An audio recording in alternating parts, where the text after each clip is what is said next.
All right. Welcome back. Another episode of Tranquilo Sports Talk.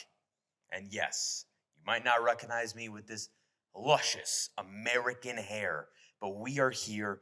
The greatest weekend in all of golf happens once every 2 years, and that is right.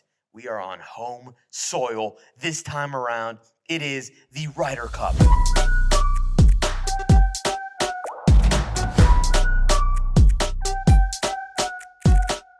USA versus Europe, the best of the best going head to head, and we will not, I refuse to let the Euros come in here and take it from us, all right? We are coming off a loss out in Italy. Honestly, Team Europe, they played really well 2 years ago, but this time, no go, baby. We are at Bethpage Black in New York. The fans might be too rowdy for this European team, and I am ready. This is truly like the Ryder Cup. If you're a golf fan, is just it's just the best. It's the really one of the few times that these guys are part of a team, right? Obviously, you've got Ryder Cup, you've also got the President's Cup, yada yada. But the Ryder Cup is really the big moment, the moment that you've got the best Americans versus the best of Europe. And man, there's been a lot riding on this year, right? We lost 2 years ago, like I mentioned, in Italy, and this date has been circled on a lot of people's calendars, and we are ready. We are ready. We are going to teach Europe a lesson. We are going to remind them who are the back-to-back World War champions. We are going to do it this year, all right? Listen, I'm somebody, and if you know, you've been following along, you know I love Victor Hovland. That's my guy. I'm part of the Hov Hive. And I do love a lot of European players. But this is the one time every 2 years that I will go against my guy. And I am obviously backing the US of A, all right? We've got Bryson back in the lineup. Obviously, we've got Scotty. We've got some newcomers, right? Spaun off a great year. Russell Henley. Then you've got a lot of, the regulars. JT, who honestly, JT made last time's cut. Kind of shaky. People thought it was controversial. He obviously wasn't playing well.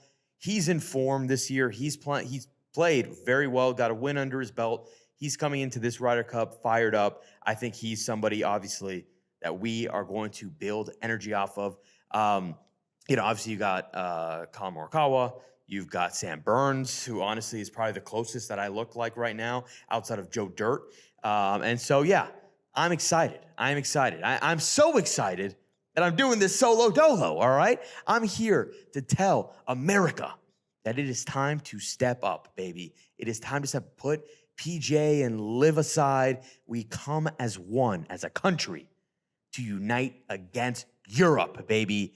So that's my intro. Pooch is looking at me like a madman back there. But no, honestly, this is it's just so fun. It's like it's to me, obviously, the majors, the masters, the players, I love the elevated events but there's something about the Ryder Cup that is just so, it's unique. It's, the format, where we're playing, the fact that it alternates from America, different spots in Europe, and the fact that it's back home. I am so ready. I am so pumped. So I'll talk a little bit about some difference makers. Obviously, Team Europe. We'll start on Team Europe. Obviously, you've got Rory coming off pretty much might I say, I'll touch on Scotty later, but in terms of big moments, Rory, obviously finally completing the Grand Slam at the Masters. He's obviously also won the Players. So Rory's coming off a crazy year. You've obviously got my guy Hov, also has a win under his belt this year. You've got Rahm, you've got Haddon, you've got Straka, who's had a great year. Aberg, who the Hov-Aberg duo is incredible. But man, I just feel it. I feel like the US of A, and although the team is probably not who you expected it to be at the start of the year, right? A guy like Spaun was probably not somebody you would think, but Spaun is talking about somebody who's had one of the best years, definitely the best year of his career, but really one of the best years in the last few years of somebody just coming out of nowhere, winning the U.S. Open, competing with Rory in a playoff of the Players. And so he's coming in, and I'm hoping like this energizes him. And then, of course, I can't go without talking about El Capitan, Keegan Bradley, deciding to sacrifice his spot on the team to stay as just a captain. It shows selflessness. It shows maturity. It shows leadership. And we are ready to take that leadership and win this damn thing. So yeah, with that being said, let's call some European scum. Nicholas Cambo, he came on here 2 years ago. He made his debut on This Week. Let's see what he's got to say backing Team Europe. Boeing. Hey, we're here. We're talking Ryder Cup, baby. Give me your thoughts on Team Europe. 1 through 12, we're better. I know when I say we're, audience, I am a proud European Ryder Cup fan. He's a proud European backer. Some say turncoat. I'm nervous, obviously, because tougher course. Every home team basically wins a Ryder Cup. But I'm not buying this young wave, bunch of rookies coming on, playing well. Guy who I think is going to play really well for the U.S., I think Harris English is going to have a great Ryder Cup. Oh, yeah, Harris. There's a breakout star amongst Team EU, and his name is Robert McIntyre. Oh, Bobby Mack. I think I can see him going 4-0 in all of his matchups. He is the most up-and-coming EU player besides Ludwig. Even I think he's better than Ludwig. I just think it's going to be a really razor-tight year. It's going to come down to Keegan. Maybe we can all laugh at Zach Johnson. Blue. The easiest European win was elected when the U.S. elected Zach Johnson as cap. I can't even Sam deny Burns that one. didn't belong anywhere near that team. Hey, Burnsy's hot now, though. Now he does, but 2 years ago he had no business. Brian Harmon, disaster. Just get him off the course. And look, there's no Brooks this year, so U.S. is better. But we got Bryson. That's who I'm scared of the most. Besides he who shall not be named. But listen, Collins playing terrible. Xander played okay, been injured all year. Cantlay had one good FedEx Cup tournament, otherwise horrendous, except the last month and a half. There's a lot of upside for Team EU, and we're a brotherhood. We are a brotherhood. We understand each other. We know what it's like to win, and I think this could be the first year in a while where the road team takes glory. Dude, you haven't even complimented my hair, dude. Check this bad boy. Go Team EU, go Team EU.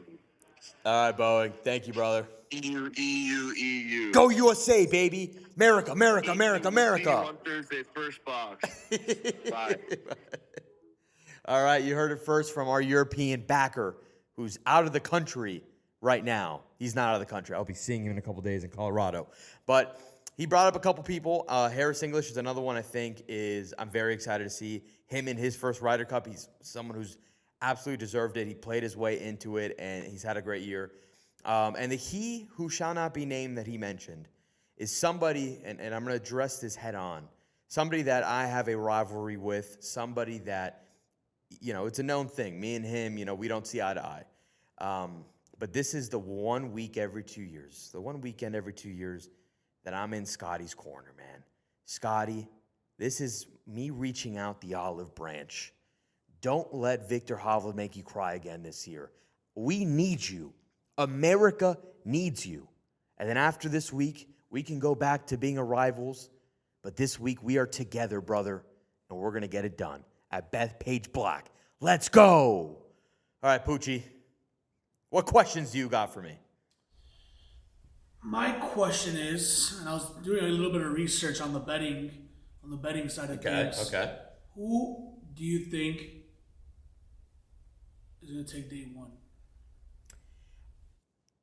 Like team in general, right? So it's hard to say yet because obviously you don't know who the pairings are. But I think it's very important for the U.S. to really come out hot this year because we saw what happened 2 years ago where Europe literally dominated day one. And it set us back so far that the entire weekend we were just climbing to try to come back. Yes, they're all cumulative. And so it's important to come out of day one victorious. Obviously, it's important to get all days. But day one specifically because you can set the tone, which is what Team Europe did last year. It's what we need to do this year. We are at home, right? We've got the crowd on our side, and honestly, the crowd is going to be crazy. Like, a little worrisome. People are worried about the crowd. I'm not. I'm ready for American dominance at this thing, all right? They're going to be loud. They're going to be obnoxious, and they're going to try to get in people's head. You can get in Rory's head pretty easily, but he's somebody also, as much as you can get in his head, he can also fuel, this can fuel him. So we'll see how it goes, but I do think we need to take day one, and I think we will take day one. And I want you to give, who do you think is going to be the dark horse that is going to sneakily be the reason that USA takes a day or stays close in competition? Who's going to be that guy that's going to be the overall just a strong performance, maybe not super flashy, maybe not, top of the line, but he's going to be competitive enough just to keep that edge, throughout the weekend? So I'll answer this with first who the guy was last year or 2 years ago, and that was Patrick Cantlay. Patrick Cantlay almost single-handedly put Team USA on his back 2 years ago with the whole hat gate and the massive putts he was hitting. He was kind of the catalyst that kept us even in it. This year, all my eyes are on some of these rookies, right? And I think one of them is who actually Cambo just mentioned, Harris English. Somebody that honestly most, unless you're a golf fan, you don't really know the name. But Harris English has been consistently playing so good. Not only this year, he's been playing the last couple years, just consistently. He's there, he's battling, he's won a few tournaments here and there. But this is his time to shine. He's finally get a crack at the Ryder Cup. And I think him more than anybody, because, right, people now kind of know who J.J. Spaun is, right? He won the U.S. Open. Russell Henley won at Bay Hill. But Harris English is somebody that, unless you're a golf fan, you probably don't recognize the name. And I think he's somebody who can be very dangerous. And so I'm going to take Harris English as my sleeper hero at the Ryder Cup this year. And then you look at both sides, the European side and the USA side, unbiasedly, what are the strengths that each side have, and what are some of the weaknesses that can hurt him, throughout the weekend, that can be kind of like that Achilles heel that, is going to be prevalent, throughout the span of 3 days? So the biggest thing that Team Europe has always had an advantage of over Team USA is the essentially the brotherhood, right? The Team Europe just seems closer. They seem like they actually seem more of a team. They are a true team. While the U.S. is usually just a bunch of big stars that are brought together, and obviously they are all friends and things like that, but they've never felt as much of a team as Europe has. That's always been their advantage, in my opinion, and really not just my opinion. It's probably the opinion of most, right? They're very a close-knit group, while the USA has been seen at times kind of disconnected, or it's more like cliquey, right? You got your pairs, you got the guys who are always boys and whatever. But that's the biggest advantage that Europe has. The biggest advantage that we have truly is the home field advantage, right? We're playing in America. A majority of the fans are going to be Americans. So it's that added pressure, right? When we were in Europe 2 years ago, and the reason why it's so hard to win essentially on the road is because all the fans are against you, and it's not a normal golf, right? Their fans are loud, they're chirping. It gets very competitive and very, not necessarily aggressive, but it could honestly get aggressive, as we saw 2 years ago. So that's our biggest advantage. And then, of course, in terms of lineups, right? In my opinion, and unbiasedly, I do think the European side is a stronger 12, right? But on the USA side, you got the number 1 golfer in the world, potentially the number 2 golfer in the world in Bryson DeChambeau. And then you've got a bunch of guys who are playing really well this year. Like I mentioned, JT, pretty much a resurgence year. Harris English, J.J. Spaun, Russell Henley. These guys who are not normally the big dogs, right? The Europe's got a lot of guys that are pretty consistent. The Rorys, the Rahms. Tommy Fleetwood's had a great year, obviously. He just won the FedEx. And that team's been together for a while. I like the fact that US has injected some new blood into this, some people that are trying to make an impression on their first crack. And so I think that's an advantage for us. While I think, Team Europe 1 to 12 is a better roster, I think that this USA team is better than 2 years ago. And I think the fact that we are at home, we need to get it done, and we will get it done. And my last two. I got 2 more for you. Hit me, Poochie. Give me your dream pairing, day 3, Who are the guys you want to see go head-to-head? Because it's 2v2, right? The 2v2 format? No. Last day's all ones. 1v1s. So give me, let's do a dream 2v2 and a dream head-to-head 1v1, day 2 and day 3. Okay, so I'll do the head-to-head. For me is pretty easy in the sense of like I would love if it all came down to like a Scotty versus Rory. I think that would just be incredible television. So Scotty versus Rory would be a dream 1v1 pairing. If you're gonna go 2v2, you go Scotty Bryson versus Rahm and Rory, the best of the two best of the PGA Tour, probably the two best on the Live Tour, teaming up to go against each other. I think that would be the best 2v2 pairing. I think that'd be incredible. If I'm the USA, the pairing that I honestly want to avoid, and I'm not saying this biasly, maybe a little bit, the Victor Hovland, Ludwig Aberg duo is I think Europe's biggest weapon. So that I don't know who they'd put against them, but I think a fun one would be maybe you toss in a Xander Cantlay there because they've got that connection and they're very hard to beat as a duo. So yeah, those would be my dream pairing. I mean, if it came down to a Sunday final pairing, Rory versus Scotty head to head, I think that's kind of what everyone would dream. That'd be like a dream scenario. Or the last two pairings, it goes like Bryson Rory and Rahm Scotty. That would be also a just as good scenario. And Rory and DeChambeau kind of get their three, right? Where Bryson wins the PGA, he won the U.S. Open the year before against Rory, and then Rory beating him at the Masters final pairing, and then getting that third opportunity at the Ryder Cup. That would also be another one. So there's so many different pairings, especially obviously the top dogs. You want to see them, compete, but I think there's just great matchups all around. I think that this is going to be a very competitive Ryder Cup. So very, very excited. All said and done, who's going to be the MVP of the entire tournament? I think I'm going to give it to my guy, Bryson DeChambeau. All right, I think Bryson, the fact that he was left off the team 2 years ago, the fact that he is back now, he's obviously playing really good golf, really outside of the Open. I guess the U.S. Open was a bit tough to him, but really the Masters and the PGA, he competed again. Every time, he's competed on almost every live tournament. I think he's just the guy right now, and he's somebody who honestly I'm so happy is here, and I think can make such a difference. His energy, the crowd is going to feed off Bryson like it's crazy.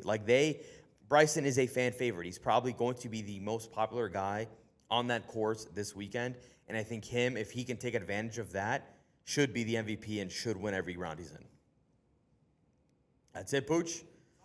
I love it. Well, everybody, this weekend, everyone tune in to the Ryder Cup. It is truly incredible. Even if you're not the biggest golf guy, you're trying to get into it, this is the tournament to get into it, all right? The USA, it is time to bring that trophy home. Keep it on home soil, and let's go. Thank you all for listening.